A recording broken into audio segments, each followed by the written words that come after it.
ਜਾਂਦੀ ਹੈ ਫਿਰ ਉੱਠ ਪੈਂਦੀ ਬਹਿ ਜਾਂਦੀ ਪਾਣੀ ਕਿੰਨੀ ਦੇਰ ਤੱਕ ਖੜੀ ਹੋ ਬੈਠ ਜਾਂਦੀ ਬਹਿ ਜਾਂਦੀ ਹੈ ਵੈਸੇ 5-7 ਮਿੰਟ 10 ਮਿੰਟ ਪਾਣੀ ਗਲੇ ਚ ਲੰਘ ਜਾਂਦਾ ਗੱਲੇ ਚ ਪਤਾ ਨਹੀਂ ਪਾਣੀ ਹੁਣ ਪਾਣੀ ਵਾਲ ਭੱਜ ਭੱਜ ਕੇ ਜਾਂਦੀ ਇਸ ਤਰ੍ਹਾਂ ਕਰੋ ਨਾ ਪਾਣੀ ਸਾਡੇ ਸਾਹਮਣੇ ਰੱਖੋ ਨਾ ਪਾਣੀ ਅੰਦਰ ਗਲੇ ਚ ਜਾਂਦਾ ਹੈ ਜਾਂ ਨਹੀਂ ਜਾਂਦਾ ਇਹ ਦੇਖ ਲਈਏ ਜਰਾ ਤੇ ਮੈਂ ਬਰਾਨ ਫਿਰ ਸਾਰੀ ਇਹਦੀ ਹਿਸਟਰੀ ਦੱਸਣਾ ਜੀ ਸਾਰੇ ਦਾ ਮੂੰਹ ਜਰਾ ਸਿੱਧਾ ਕਰੋ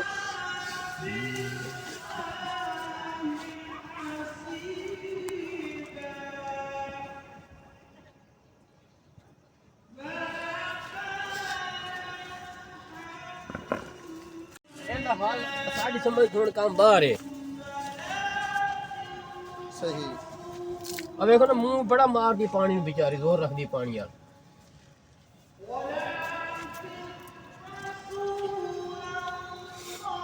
सजी इधर भाई इधर पानी दे भाई पानी पीन दे सजा दे भाई पीछे हट जाओ काका पीछे हट जाओ पानी पीन दे गुड्डी डोली भी आ रही पीनी हुए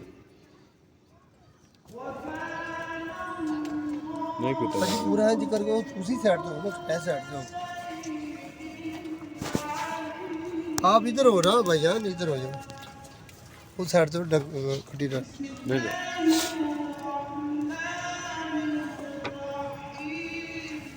तो ख्याल कराया साहब मैं कल ना ਉੱਥੇ ਗਿਆ ਨਿਸ਼ਾਨ ਨੂੰ ਹਕੀਕਤ ਕੀਤੀ ਸੀ ਨਿਸ਼ਾਨ ਪਾਣੀ ਦੱਸਦਾ ਪਿਆ ਸੀ ਵੀ ਉਹਨਾਂ ਨੇ ਗਾਂ ਸਾਡੀ ਡਿੱਗੀ ਪਈ ਸੀ ਤੇ ਸਾਜੀ ਮਾਸ਼ਾਅੱਲਾ ਇਹ ਅੱਲਾਹ ਪਾਕ ਨੇ ਸ਼ਫਾ ਦੇ ਦਿੱਤੀ ਫਿਰ ਉਹਨੇ ਨਾ ਨਹੀਂ ਮੈਂ ਸਰ ਕੱਲ ਹੀ ਆਪ ਨੂੰ ਮਿਲਣਾ ਸੀ ਹਾਂਜੀ तो कल फिर मेरा ना थोड़ा टाइम लेट सी मैं चलो भाई ने भेज देने ਹੁਣ ਹਕੀਕਤ ਮੈਂ ਤੁਹਾਨੂੰ ਸੁਜੈਸਟ ਦਾ ਫੋਨ ਕੀਤਾ ਨਾ ਬਾਕੀ ਮੈਂ ਕਿਸੇ ਨਾਲ ਕੋਈ ਰਾਬਤਾ ਨਹੀਂ ਮੇਰਾ सर मेहरबानी ਹਾਂਜੀ ਇਹ ਤੁਹਾਡੀ ਮੁਹੱਬਤ ਜੀ ਹੈ ਇਹ ਪਹਿਲੀ ਮੁਲਾਕਾਤ ਹੈ ਆਪਣੀ ਹਾਂਜੀ ਇਹ ਜੇ ਪਹਿਲੀ ਮੁਲਾਕਾਤ ਤੁਹਾਡੀ ਇੰਨਾ ਤੁਸੀਂ ਇਤਮਾਦ ਕੀਤਾ ਇਸ ਤੋਂ ਤੇ ਕੀ ਹੋ ਸਕਦਾ ਹਾਂਜੀ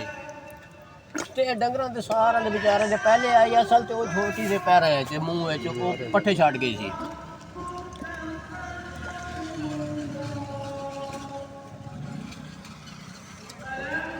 ਪਾਣੀ ਵਾਲੀ ਬੜੀ ਭਾਈ ਕੇ ਜਾਂਦੀ ਵਿਚਾਰੀ ਤੇ ਉਹ ਕੱਲ ਮੈਨੂੰ ਆਂਦੇ ਇਹਦੇ ਫੇਫੜਾਂ ਦਾ ਮਸਲਾ ਹੈ ਤੇ ਉਹ ਟੀਕੇ ਮੈਨੂੰ ਉਹ ਲਾ ਗਿਆ ਸੀ ਹੋਰ ਇੱਕ ਮੈਂ ਲੈ ਜਦੋਂ ਸਭ ਤੋਂ ਪਹਿਲੇ ਦਿਨ ਰੁਕੀ ਹੈ ਝੋਟੀ ਉਦੋਂ ਆਪਣਾ ਜਿਹੜਾ ਇਹਦੇ ਇਹ ਪੱਠੇ ਵੀ ਬਾਹਰ ਮੂੰਹ ਚੋਂ ਕੱਢਦੀ ਸੀ ਪੱਠੇ ਮੂੰਹ ਚ ਬਾਹਰ ਇਹਨੇ ਕੋਈ ਨਹੀਂ ਕੱਢੇ ਜਿੰਨੀ ਦੇਰ ਖਾਂਦੀ ਰਹੀ ਹੈ ਨਾ ਬਾਹਰ ਕੋਈ ਨਹੀਂ ਕੱਢੇ ਨੇ ਅਚਾਨਕ ਹੀ ਰੁਕੀ ਹੈ ਬਸ ਹਾਂਜੀ ਇਹ ਤਕਰੀਬਨ ਅੱਜ 5 ਦਿਨ ਹੋ ਗਏ ਨੇ ਰੁਕੀ ਨੂੰ ਓਏ ਹੋਏ ਹੋਏ ਤੇ ਉਹ ਦੂਜੇ ਦਿਨ ਮੈਂ ਇੱਕ ਨੂੰ ਅੱਛਾ ਜਿਹਨੂੰ ਪਾਣੀ ਲੰਘਦਾ ਨਹੀਂ ਇਸ ਤਰ੍ਹਾਂ ਹੀ ਮੂੰਹ ਮਾਰਦੀ ਰਹਿੰਦੀ ਇਸ ਤਰ੍ਹਾਂ ਹੀ ਅਸ਼ਾ ਦੀ ਪਤਨੀ ਮੂੰਹ ਮਾਰੀ ਰੱਖਦੀ ਪਾਣੀ ਮੂੰਹ ਮਾਰਦੀ ਅਗਰ ਗਲੇ ਚੋਂ ਲੰਘਦਾ ਨਹੀਂ ਪਿਆਸ ਤਾਂ ਲੱਗੀ ਹੈ ਨਾ ਉਹਨੂੰ ਸਰ ਬਿਲਕੁਲ ਸਿੱਧਾ ਰੱਖ ਰਹੇ ਕਿਉਂਕਿ ਵੇਖੋ ਨਾ ਪਾਣੀ ਦੇ ਨੱਥਨੇ ਜਿਹੜੇ ਪਾਣੀ 'ਚ ਵੀ ਪੂਰੇ ਮੁਕੰਮਲ ਤੌਰ ਦੇ ਨਾ ਐਂਟਰ ਕਰਦੀ ਤੁਸੀਂ ਮੈਂ ਤੁਹਾਨੂੰ ਅੱਗੇ ਵੀ ਦੱਸਿਆ ਸੀ ਕਿ ਆਪਣੇ ਕੈਮਰੇ ਤੇ ਨਾ ਨੱਕ ਵਿੱਚ ਬੋੜਦੀ ਏ ਕੱਲ ਮੈਂ ਛੱਡੀ ਤੇ ਪਰਾਂ ਥੱਲੇ ਪਾਣੀ ਖੜਾ ਸੀ ਉਹ ਨੱਕ ਦੇ ਵਿੱਚ ਬੋੜਿਆ ਸੀ ਮੈਂ ਜਾ ਕੇ ਉੱਥੋਂ ਫੜ ਕੇ ਲੈ ਆਇਆ ਫਿਰ ਮੈਂ ਤਾਂਬੇ ਦੇ ਵਿੱਚ ਪਾਣੀ ਰੱਖਣਾ ਕੁਰਸੀ ਦੇ ਉੱਤੇ ਤਾਂਬੇ ਦੇ ਵਿੱਚ ਪਾਣੀ ਰੱਖਿਆ ਦੇ ਅੱਗੋਂ ਸੁਣ ਇਸ ਤਰ੍ਹਾਂ ਕਰੋ ਇਹ ਪਾਣੀ ਪਿੱਛੇ ਕਰੋ ਹਾਂਜੀ ਬੋਤਲ ਸ਼ੀਸ਼ੇ ਦੀ ਲੈ ਕੇ ਉਹ ਪਾਣੀ ਦੀ ਭਰ ਕੇ ਉਹਦੇ ਗਲੇ ਸੁੱਟੋ ਜ਼ਰਾ ਅੱਛਾ ਮੈਂ ਤੇ ਨਹੀਂ ਪਾਈ ਮੈਂ ਹੋ ਸਕਦਾ ਨਹੀਂ ਭਾਈ ਮੈਂ ਚੈੱਕ ਕਰਨਾ ਨਾ ਮੈਨੂੰ ਮੈਂ ਦੇਖਣਾ ਜ਼ਰਾ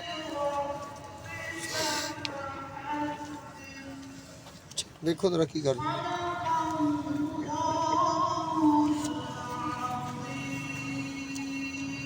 ਪਾਣੀ ਕੀ ਕਰੋ ਭਾਈ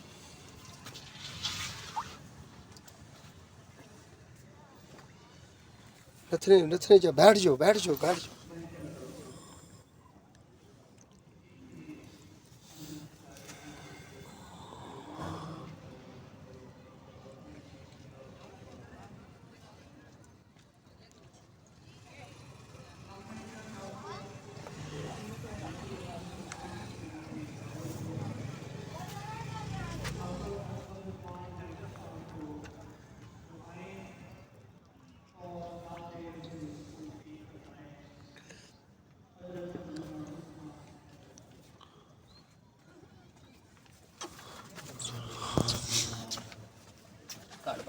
ਜਾਲ ਦਿਓ ਚੱਲਣ ਦੇ ਕੈਮਰਾ ਚੱਲਣ ਦੇ ਸਰ ਜੀ ਬੇਫਿਕਰ ਹੋ ਗਏ 4-5 ਬੋਤਲਾਂ ਪਾਣੀ ਦੀਆਂ ਸੁੱਟੋ ਪੁੱਤਰੇ ਪਾਣੀ ਲਿਆ ਮੇਰਾ ਬੱਚੇ और पानी लेके आओ बोतल में डाल बोतल लीटर वाली बड़ी पई 1.5 लीटर ली थले वो फाड़ ले ਉਹਦੇ ਫਾੜ ਨਾਲ ਹੀ ਪਈ ਹੈ ਪਲਾਸਟਿਕ ਦੀ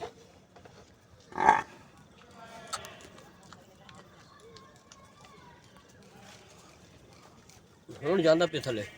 थोड़ी बोतल बाहर निकालो ना पानी पूरा गले में जाए ना बस क्या है थोड़ी बोतल बाहर करो हाँ ਘੜ ਵਕਤ ਲੱਗੀ छोड़ो छोड़ो थोड़ा पीछे हो जाओ, हाँ, पीछे हो जाओ, पीछे हो जाओ कभी, पीछे हो जाओ, पीछे हो जाओ, पीछे हो जाओ।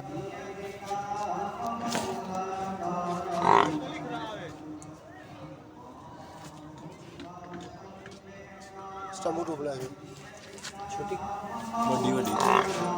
छोटी बड़ी ਹਾਂਜੀ ਭਾਈ ਪਾਣੀ ਹੋ मोटर का पैप मेरी गल सुनो, मोटर का पैप ले लो, बड़ा छोटा पैप ले आओ, बड़ा गल सुनो। ਪਹਿਲੇ ਜਿਹੜੇ 2 ਦਿਨ ਨਾ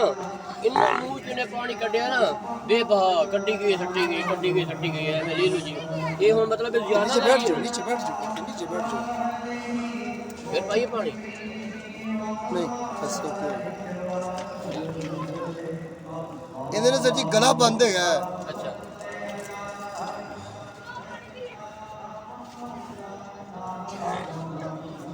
ਚਲੋ ਫਲਾਈ ਮੋਡ ਖਤਮ ਕਰੋ।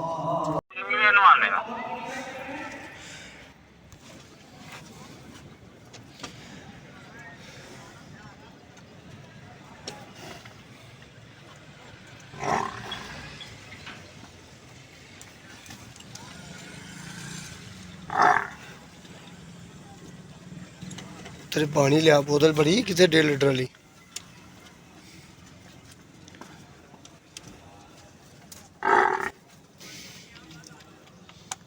पर भरोगे होर कर दे किन्ने हो जाते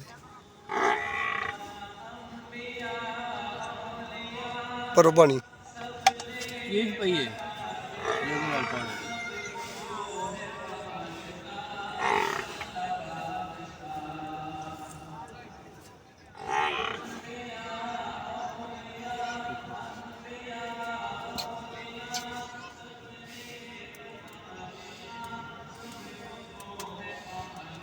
लंघ रहे पानी भाई ਹਾਂਜੀ ਯਾਰ प्या दो पानी मेरे किन्ने दिनों की बीमार है भजन आज 5 दिन हो गए 5 दिन तो भी पानी ना को पट्ठा कोई चीज नहीं खा रही आप पानी गले जो लंघदा नहीं जेड़ा डॉक्टर साहब आते ने जेड़े डॉक्टर साहब टीके ला जाते ने एक डॉक्टर ने गल गुड्डू कहते कि बीमारी कहती फेफड़े का नुक्स बन गया वे हाँ प्रॉपर कोई इलाज किसी ने नहीं कि दस्या नहीं असर रौला की गया मैंने जैसे कल शान ने तो सुबह मैं ਉਹਦੇ ਕੋਲ ਸਾਂ ਸ਼ਾਨ ਹੀ ਕੋਲ ਜਿਸ ਵੇਲੇ ਗਾਂ ਉਹਨਾਂ ਦੀ ਡਿੱਗੀ ਪਈ ਸੀ ਨਾ ਮੈਨੂੰ ਤਸਵੀਰ ਵੀ ਖਾਈ ਹੈ ਜਿਸ ਵੇਲੇ ਫਿਰ ਸੈੱਟ ਹੋ ਗਈ ਤੁਸੀਂ ਗਏ ਨੇ ਨਾ ਤੇ ਤੂੜੀ ਖਾਂਦੀ ਪਈ ਸੀ ਉਸ ਵੇਲੇ हाँ जी हाँ जी हाँ जी ਮੈਂ ठीक ਉਹਦੇ ਕੋਲ ਖੜਾ ਸੀ ਸਾਡਾ ਖਾਤਾ ਲੱਗੇ ਸ਼ਾਨੀ ਨਾਲ ਪੱਠਿਆਂ ਦਾ माशाल्लाह माशाल्लाह ਉਹਨੇ ਮੈਨੂੰ ਤੁਹਾਡਾ ਨੰਬਰ ਦਿੱਤਾ ਫਿਰ ਮੈਂ ਤੁਹਾਡੇ ਨਾਲ ਰਾਬਤਾ ਕੀਤਾ ਉੱਥੇ ਘਰ ਖੜਾ ਸੀ ਮੈਂ ਮੇਰੇ ਨਾਲ ਕਹਿੰਦੇ ਘਰ ਸਰਬੰਸਪੁਰ ਹੈ ਉੱਥੇ ਮੈਂ ਫਿਰ ਰਾਬਤਾ ਕੀਤਾ ਸੀ ਤੁਹਾਡੇ ਨਾਲ ਫਿਰ ਮੈਂ ਕਰਦਾ ਰਿਹਾ ਫਿਰ ਤੁਸੀਂ ਕਿਤੇ ਮਸਰੂਫ ਹੋ ਗਏ ਉਹ ਮੁੰਡੇ ਆ ਗਏ ਕਹਿੰਦਾ ਨੰਬਰ 5 बस वो जड़ा आ जाए आखी तो चल यार कर लो भाई तुसी अपना ਜਿਹੜਾ ਮੈਂ ਸਿਰਫ ਤੁਹਾਡੀ ਹੀ ਤੇ ਮੁਤਮਿਨ ਹੋ ਕੇ ਮੈਂ ਆਖਾ ਹੋਰ ਕਿਸੇ ਨੂੰ ਬੁਲਾਉਣਾ ਨਹੀਂ ਜਿਸ ਤੇ ਮੇਰੇ ਬੇਰੀ ਯਾਦ ਨਹੀਂ ਆਣਾ मेहरबानी सर पहली मुलाकात है जी अल्लाह पाक तुहाडा माल माशाल्लाह तंदुरुस्त करे और शुक्र है मौला दी ज़ात दा भाई कड्डो पाए बाहर पुत्तरे कढ दो बाहर सर जी हुण करो एक ही पानी ਅੱਲਾ ਦੇ ਹੁਕਮ ਨਾਲ ਪੀਗੀ सुभान अल्लाह माशाल्लाह जी ये देखो किन्ने दिनों दी तो बीमार है भुखी प्यासी मैं दसो असि 5 दिन 4 दिन की ਅਸੀਂ ਰੋਜ਼ਾ ਰੱਖ ਲੈਣੇ ਤੇ ਸ਼ਾਮ ਨੂੰ ਡਿੱਗਣ ਲੱਗ ਪੈਂਦੇ शाम तक डिगन लाए जी गल है जी बिल्कुल बिल्कुल बिल्कुल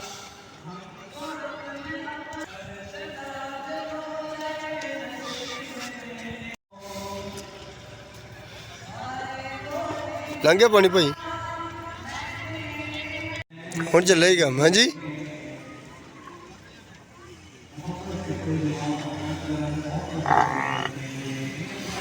कोई गल नहीं टपा दो